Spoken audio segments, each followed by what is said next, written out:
The first time I suspected my wife of infidelity was after my son Matt's 13th birthday. On the way home from work, I picked up the photos from the drugstore. Julia wasn't home yet, so I sat down and looked at the photos. What a wonderful day it was. Matt was so surprised when we returned home to find a surprise party with all his friends waiting for him. While looking through the photos, I found a very nice photo of Matt and my friend Steve. It was a close-up of both of their faces. Steve has been my best friend my whole life. My kids call him Uncle Steve, and his kids call me Uncle John. We are so close. When I looked at the image of their faces side by side, I noticed something I hadn't noticed before. They had hair the same color, black. They had the same eye color, green. They had the same narrow nose. They had similar skin tone and facial features. If I didn't know it wasn't so, I'd swear it was father and son. A few others were photos of kids at a party, but something in the background caught my attention. There were Julia and Steve. They were in what I would call a very intimate position. In fact, it looked like they were about to kiss or had just kissed. I scrutinized the other photos to see if there was anything else where they were together, but I couldn't find anything. I took these two photos out of the bag and placed them in a desk drawer in my home office.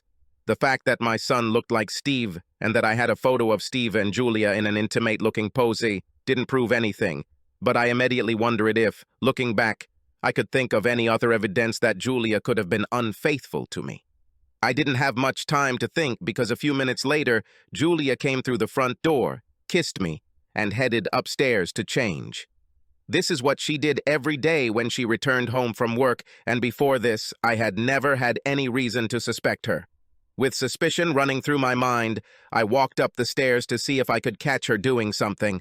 When I entered the bedroom, Julia was surprised to see me, but did not act as if my presence was unwelcome. "Hey, honey, how was your day?"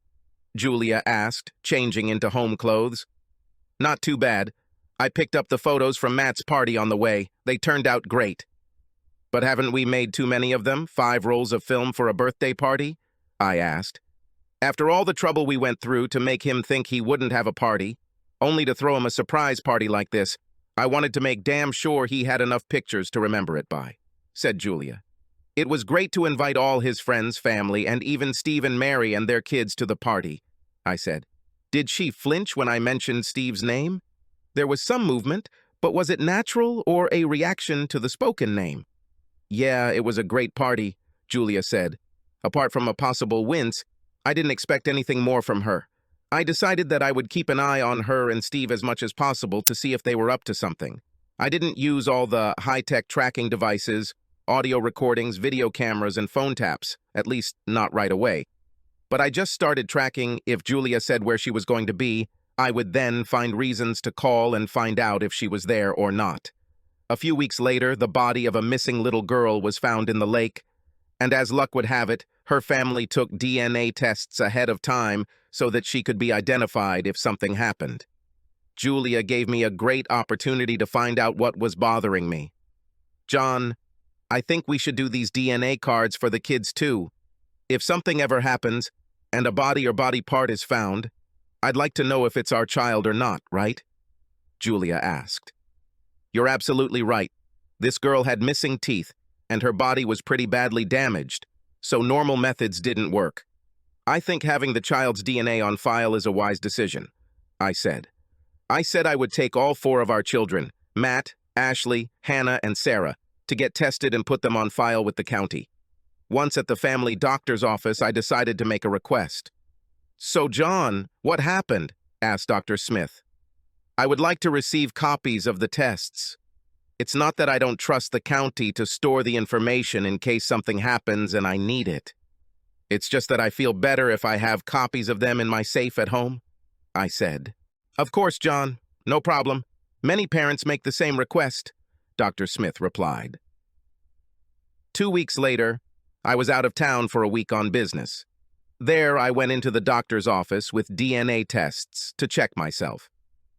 The doctor, the woman I lived with for 8 years, claims that I am the father of her 4 children, and now she is demanding alimony from me. I have reason to believe that I am not the father of one or more of them. I asked her for the DNA cards of the children, and now I ask you to tell me how many of them I should be financially responsible for, I said. Of course, it's sad when someone says that the child is yours when it's not. I have seen several marriages destroyed as a result of this. Are you saying that you are not married to this woman? Asked the doctor. No, ma'am, we broke up 3 years ago. I'm married to someone else, and all this alimony actually pisses me off. Before returning home, I had an envelope with the results in my hands. I hadn't looked at them yet, and the closer I got to getting the results, the less sure I was that I wanted to know everything. When I returned home on Friday evening, there was a note on the table from Julia saying that she and the children had gone to see their mother for the weekend. Unable to bear the whole weekend to figure out what to do if things were as bad as I feared, I decided to open the envelope, but only after calming my nerves with a glass of Scotch whiskey, and when I saw the results, I immediately poured another and drank quickly.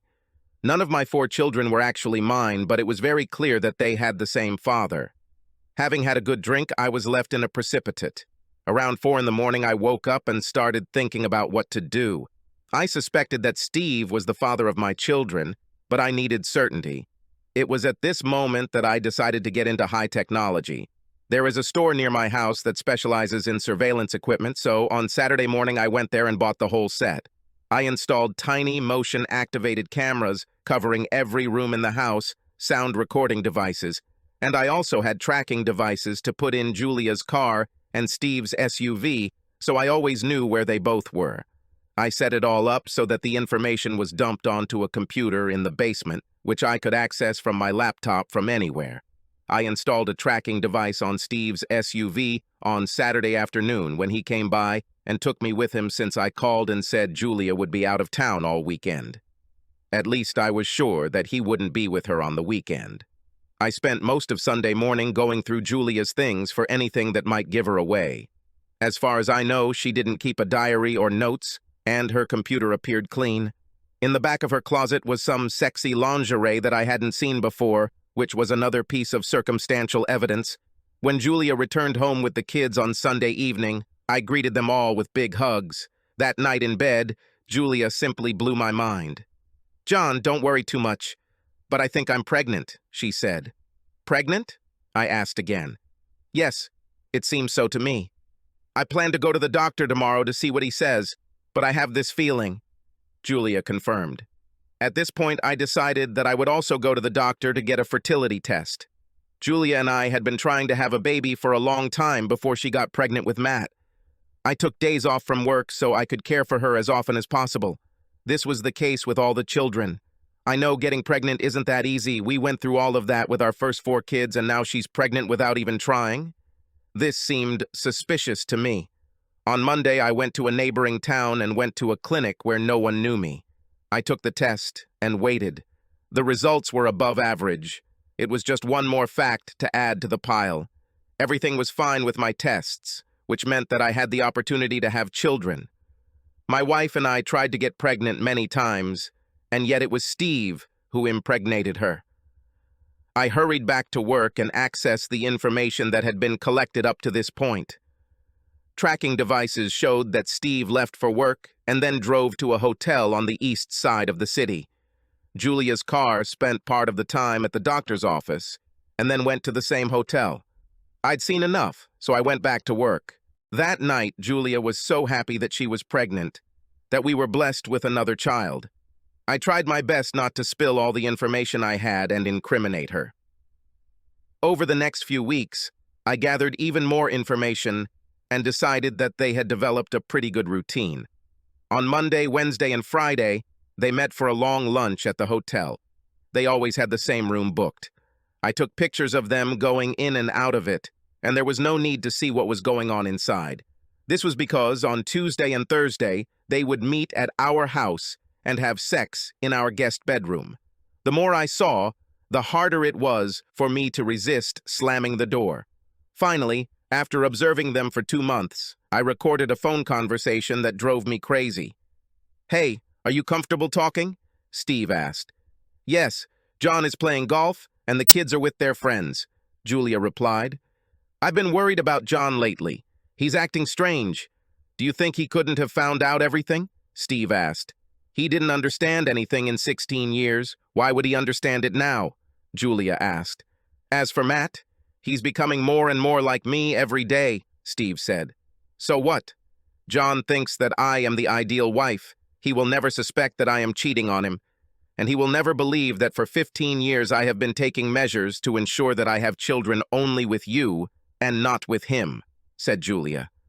I'm still not sure I approve, Steve said. Take back what you said now, otherwise you'll never touch me. Okay, I'll take it back. I can't wait for Monday. Oh, baby, I can't on Monday. I have a lunch meeting that's a really big deal, so we're just going to need a really long lunch on Tuesday. Okay. What time should I arrive? Steve clarified. About 11. See you then. Steve concluded the conversation. I listened to this conversation on Sunday. On Monday, I took enough information with me to begin divorce proceedings based on adultery and went to see a lawyer. So, John, what reason for divorce do you choose? Dave asked.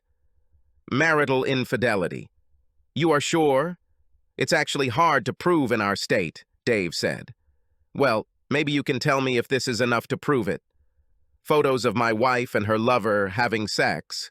I also have videos. Several, in fact. Phone conversations recounting their affair, including one where my wife admits that she deliberately took steps to have children with her lover instead of me. Last but not least, DNA tests show that none of the 4 children I am raising are mine. It's enough? I asked. Yes, that should be more than enough. I will send your wife divorce papers immediately, Dave replied. Can I choose the time and place where she will receive the papers? What do you mean? Dave asked. Tomorrow at 11, she must meet her lover at our house. Can we have her receive them at home? Say at 11:30 or 11:45? Handing over the papers while she is committing adultery would be damning evidence, yes. That is an acceptable idea. Would it be illegal to invite my wife's parents and sisters, some of her friends, her lover's wife, and possibly their bosses? I asked. I see you want a little revenge. Well, if you tell them it's a surprise party for the new baby and they don't know what they're going to see in advance, everything should be fine. Excellent, I concluded. After leaving the lawyer's office, I made several phone calls and invited everyone except Mary to come to a surprise party in Julius's honor. Mary, of course, would have told Steve, and then he would have known something had happened and wouldn't have gone. On Tuesday, at 10:45 in the morning, I called Mary and asked her to meet me at our house for a small talk. I made everyone wait quietly in the yard until everyone was ready for the party. I said Julia was relaxing inside, so we'd sneak up and surprise her. Dave was there with the divorce papers. We sneaked into the house and headed to the guest bedroom. I opened the door and we all shouted, "Surprise!" And there were many surprised faces, both in the room and in the corridor. Mary immediately screamed at Steve and Julia's family started screaming at her. Julia started screaming at me. Steve tried to gather his clothes and rush out of the house, but his boss blocked the door and then notified him. In the midst of all this chaos, Dave calmly walked over to Julia, who was sitting on the bed under the sheet, sobbing uncontrollably. Julia Davis, you are hereby served with these divorce papers filed by your husband, John Davis. He demands a divorce on the grounds of adultery. Mr. Davis is not seeking any form of custody of the 4 children already born or the child in your womb, as DNA testing has shown that Mr. Davis is not the biological father of any of the children, and a recorded telephone conversation between you and Steve Wilson states that you deliberately prevented Mr. Davis from having children so that you could become pregnant by your lover. Mr. Davis claims 90% of the entire property. A court date will be set for this matter unless you accept the terms of these documents. Good afternoon, Dave said. Dave delivered his speech in a loud, emotionless voice, almost robotic. He handed the papers to Julia and left. Both Julia and Steve lost their jobs. Steve divorced Mary, Julia's family, who had always liked me, disowned her.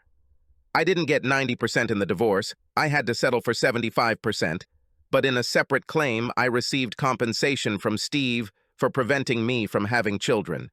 I loved Julia with all my heart, and if I had quickly taken action and made claims against her from the first moment of suspicion, it would undoubtedly have broken my heart.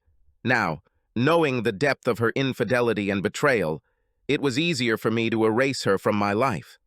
I still see her around town from time to time, and every time she tries to apologize to me, but I don't want to hear it. She cheated on me for years. She deliberately prevented me from having a baby for her so she could have Steve's, and then she made me believe that I was the father.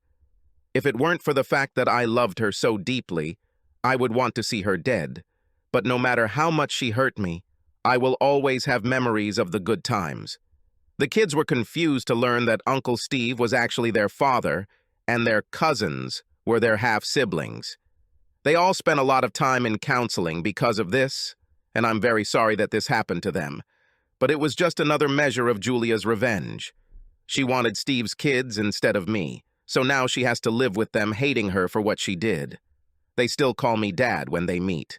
Subscribe to our channel so that your second chaff doesn't cheat on you, and go ahead and listen to the next story, because this story is nothing compared to the next one.